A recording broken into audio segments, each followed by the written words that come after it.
My name is Fanon Rucker. I am one of the members of the Cochran Firm legal team that represents Ryan Hinton. Members of his family who just heard some devastating news are standing here to discuss what we heard today. You know, I'll offer first of all that justice comes in many forms. One of the things that we did not see today was justice coming from the criminal justice system. But justice is still going to be obtained, and we're here to ensure that that is the case. What I heard from our prosecutor today was a word that confuses and astounds, but doesn't surprise me. And that is justified. The prosecutor said that she ruled that this was a justified shooting. But what have we not seen? Didn't see it today, haven't seen it since May 1st. A gun in a young man's hand as he was running away from someone who was not even in uniform standing to his side shooting at him.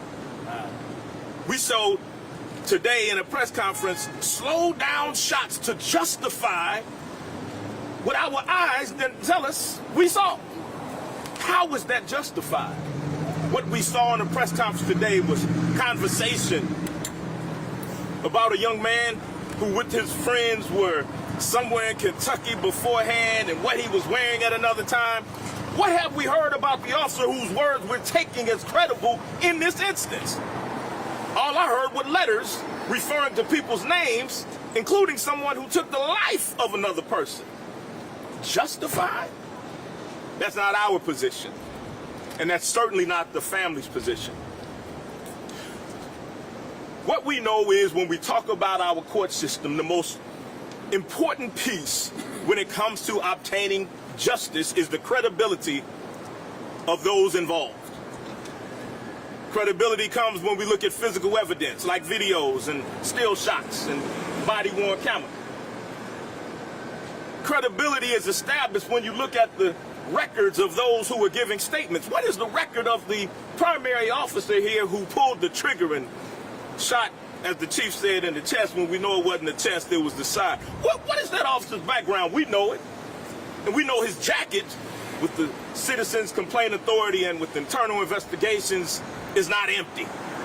And we ask the question, why is his word the credible word that the prosecutor's office is willing to take in such a serious matter?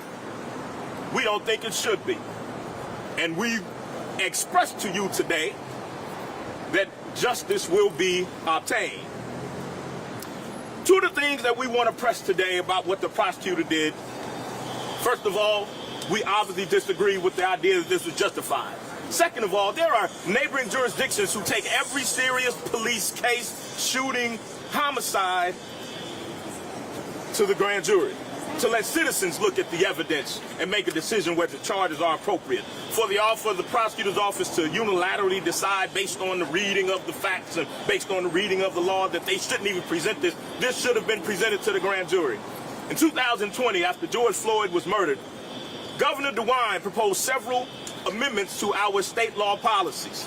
One of those state law policies that with serious shootings or homicides involving police officers, that an independent body be the investigating, not the entity that was at the source of the shooting itself. We believe that those ought to be the policies that our office in this county ascribes to. Transparency, trust, a system that people believe in. That's what helps to get there. But unilaterally deciding that this is justified and that this shouldn't even go to the grand jury, that doesn't feel like justice. And it certainly doesn't feel to this family like this was justified. We will, in the coming weeks, be presenting our argument to the courts. And even though a group of citizens didn't have the opportunity in that building to decide whether criminal charges should be filed, we believe that a group of citizens should be the ones to make the determination of whether or not, in the eyes of the civil courts, that the tragic death of young Ryan Hinton was not justified. And we intend to advocate for that position as loudly, as strongly, and as intentionally as we can.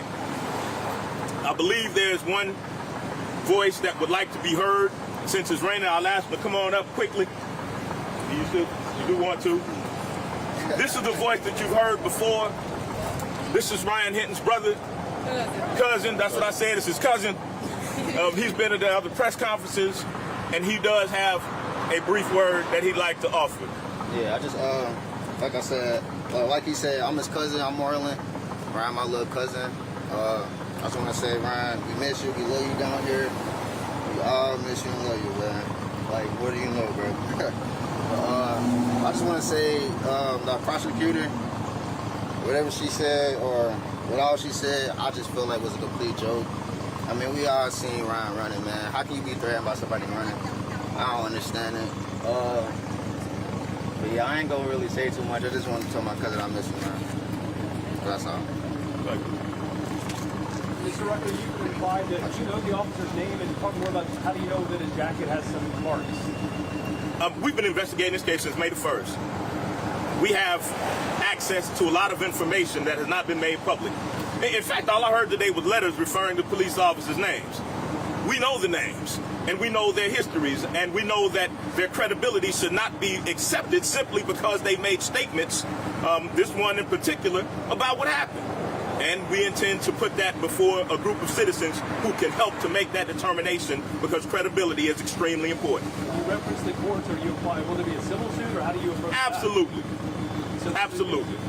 Fanon, there was a period during this press conference where Pillage went over the criminal activity leading up to this event. What do you make of that description? A rash of thefts in northern Kentucky, for example. Yeah. What I make of that is that that's information. What we were talking about today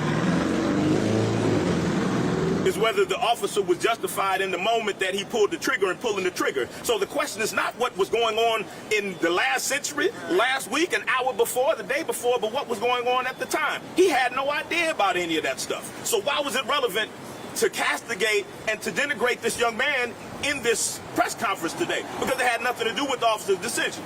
And on the note of justification, there's a difference between, of course, criminal liability and civil liability.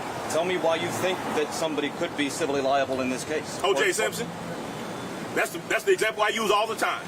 O.J. Simpson was found not guilty in a criminal trial for the killing of his wife and her boyfriend, but he was found civilly liable for the same exact acts in the court of law. Because the standard in criminal law, and I appreciate this because I was a prosecutor and a judge, the criminal standard is like this. It's proof beyond a reasonable doubt. It's the highest standard we have in our criminal justice system. In civil court, the standard is like this. It's 51% to 49%. It's more likely than not. And in the court system across the street, it's not even a unanimous verdict that's required to find that a person is liable under those circumstances. So I give people the example of O.J. Simpson. He was found not guilty, but he was found liable for the same exact acts. When will you be filing? Soon. Did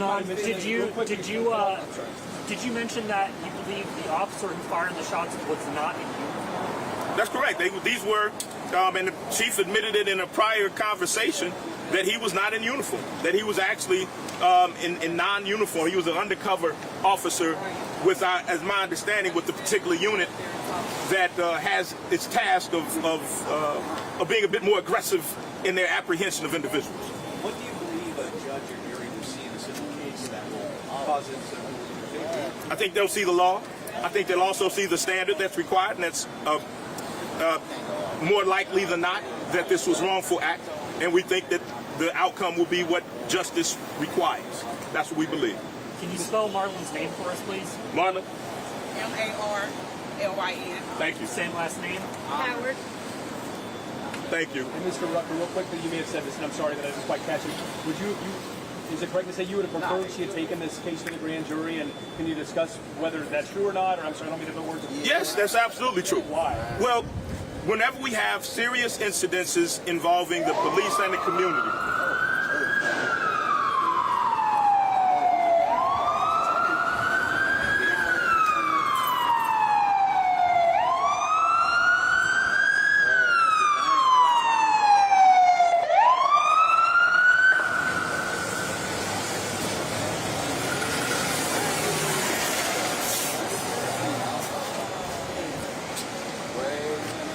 going to assume that wasn't for us.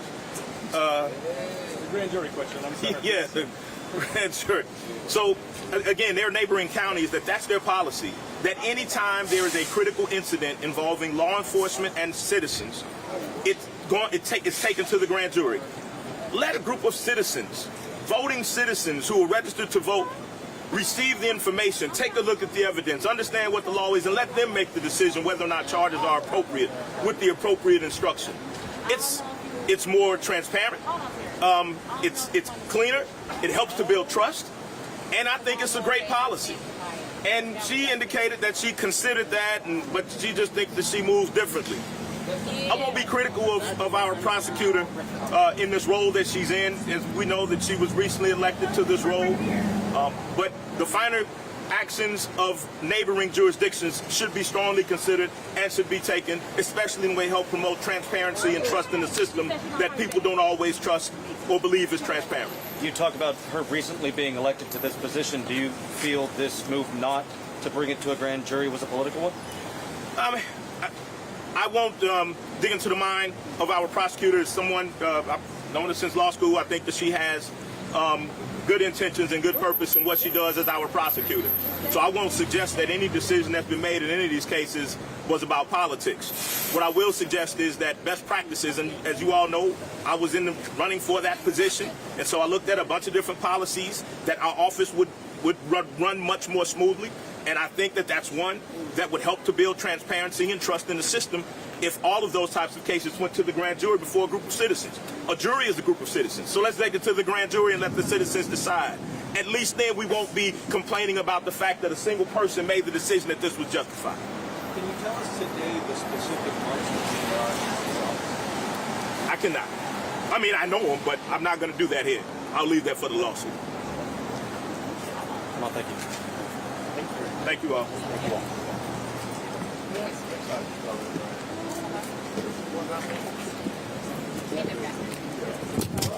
Mayor L. Howard.